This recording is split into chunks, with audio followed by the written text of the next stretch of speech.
Muntu paulendo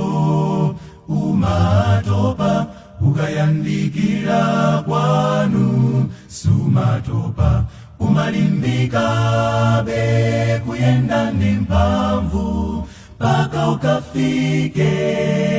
uko kwanu ulendo wotopetsa kutukapume chimodzimodzi ulendo wakumwamba tisafoke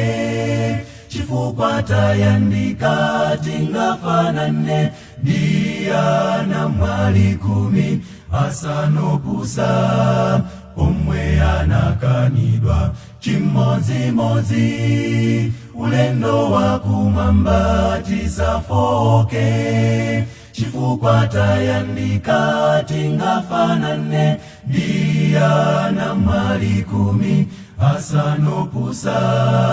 omwe anakanidwa. Kristu kangadza gwira ntchito onabanda kucha kuti wayandika tukakutulo uneneza Yesu ukapindule mioyo yosojera kuti ibwelele nyumba ya Mbuye chimodzimodzi